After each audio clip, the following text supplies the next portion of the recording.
I have read around 20 Brandon Sanderson books in the past 4 years, and the burnout is real and we need to talk about it. Now, I had this feeling for a while, and after talking to some fellow booktubers and my patrons, I feel like I might have to take a break from one of my favorite authors of all time, Brandon Sanderson. Which also means that I might not even be ready for one of my most anticipated releases of this year, Stormlight Archive 5, when it comes out, since I haven't read Rhythm of War yet. But before going into this video, let me clarify. For that one person that will most definitely leave a comment stating that I'm a Sanderson hater, no, I do not hate Sanderson.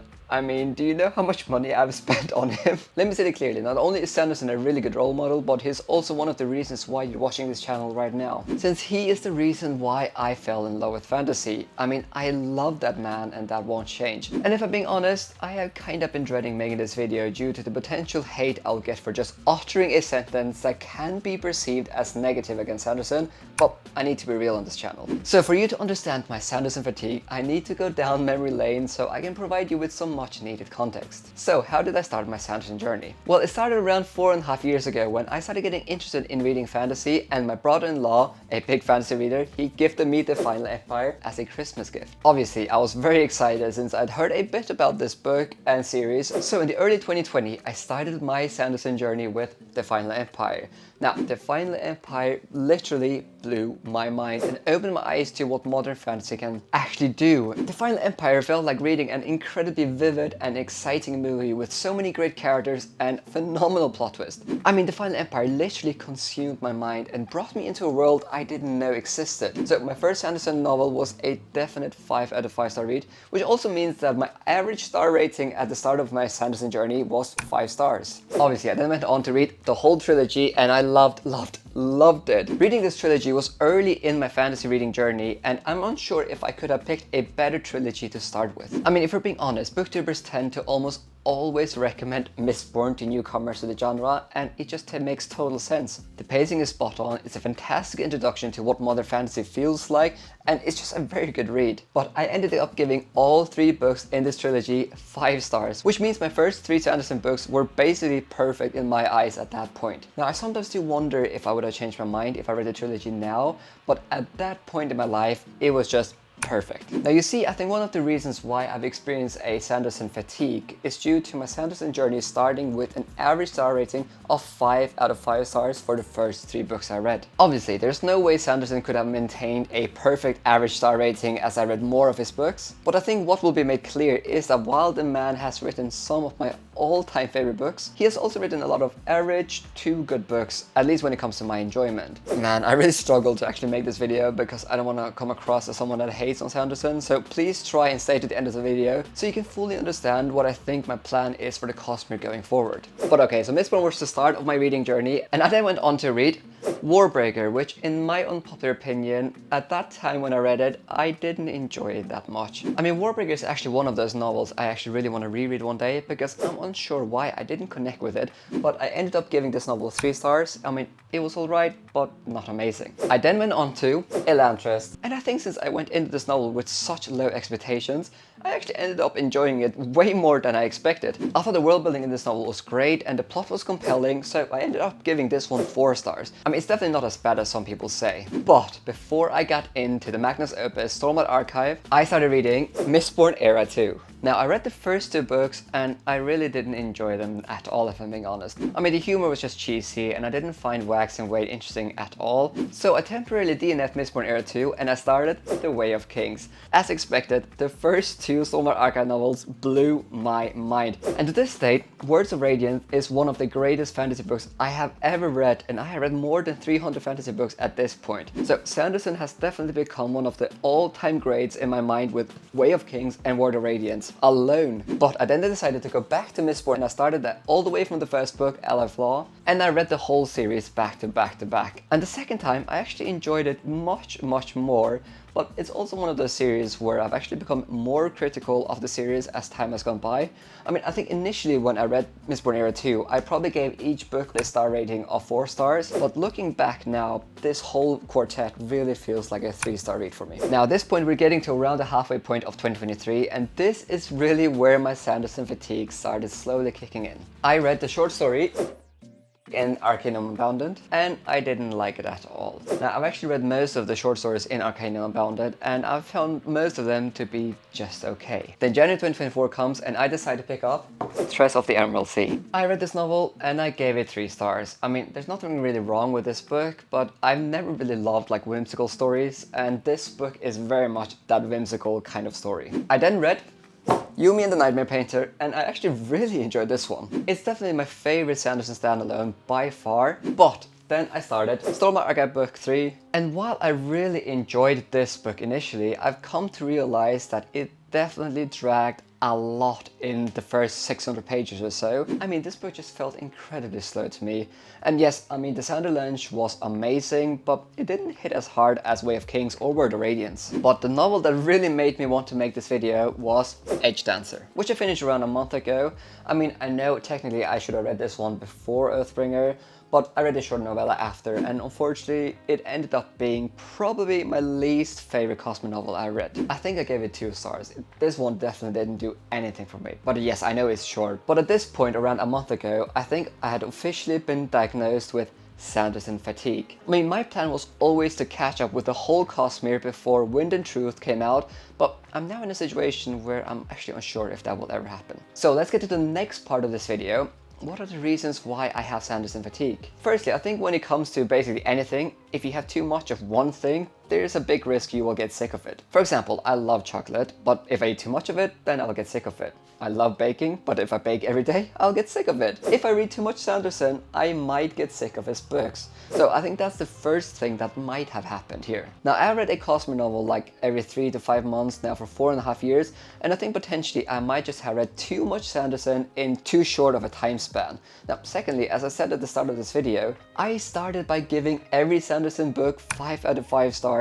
But the obvious thing happened where the more I read, the more the average star rating has decreased. Now, I'm unsure what the average star rating is for Sanderson now, but it's probably still very high if I'm being honest, but it's definitely not a perfect 5 out of 5. Thirdly, I have been worried, or at least not as excited for a while, by the fact that this Cosmere universe is becoming more and more connected.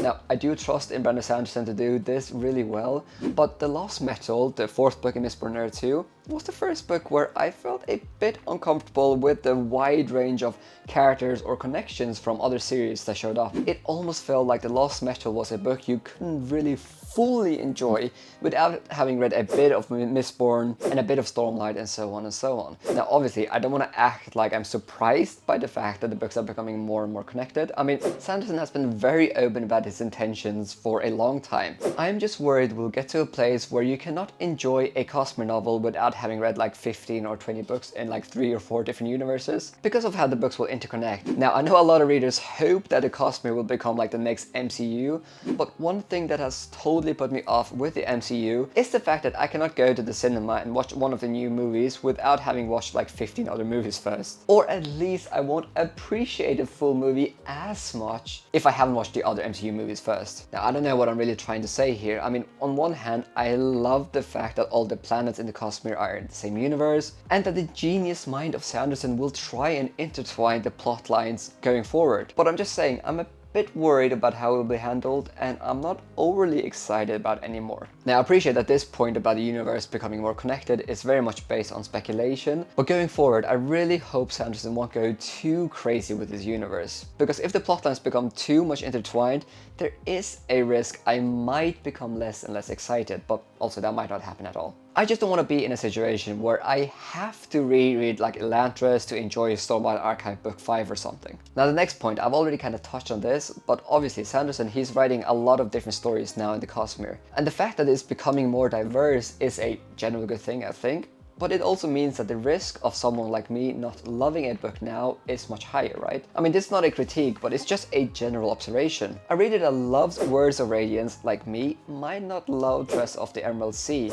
I mean, yes, both are fantasy and both are Cosmere novels, but they're incredibly different stories in writing, in narrative, and so on and so on. That also means that when you judge the Cosmere as a whole, it becomes harder and harder to state the fact that all of the Cosmere. I'm almost finding that I can say I love most parts of the Cosmere but not all of it, like Dress or H-Dancer, for example. Am I making any sense? And the next point, and I've also already touched on this kinda bit, but the fact that I have read some Sanderson novels that I just didn't love nearly as much as like Mistborn or Stormlight has definitely contributed to my fatigue. And the very last point is that the reason why I think I feel fatigued is due to me having read more than like 300 fantasy books in the past around 4 years, and I have discovered that I love other things in the genre as well. Now imagine this, you are new to trying different foods and cuisines, and you start your journey by trying Italian spaghetti. And the Italian spaghetti blows your mind. I mean, it's the most delicious thing you have ever tried, and you feel like you could eat it forever. But as time goes by, you try eating an American steak and you discover that it's also delicious, and then you try eating some sushi and you might discover that sushi might be the best thing you ever tried. Now, does that mean that you don't love Italian spaghetti anymore and you never want to eat Italian spaghetti again? No, you just discovered that you prefer sushi more, and more importantly, I have discovered that I don't want to eat too much spaghetti because that will also make me appreciate it less. I mean, if you can have a near infinite amount of something, then it's likely you'll stop appreciating this amazing thing you have, and I feel like that has happened to me when it comes to the Cosmere. As time has gone by, I've read more and more authors, and while I will always want to come back to Italian spaghetti or the Cosmere every once in a while, I also crave other stuff like sushi and American steak now. Is my food analogy making any sense? So let's get to the very last part of this video, which is what I think I will do going forward when it comes to the Cosmere. Now I fully appreciate I might actually change my mind in a month's time or something, because I'm a bit of a mood reader, or there's even a potential I might get sucked into the hype for the Wind of Truth, and if that happens, it's happy days. But I think I am at a place, at least at the time of recording, where I'm starting to not appreciate the absolute beauty and wonder of the Cosmere since I have consumed too much of it. My concern here is that if I pick up Rhythm of War today, I might not enjoy it and it might potentially put me in a reading slump. And let me emphasize, I do not want that to happen.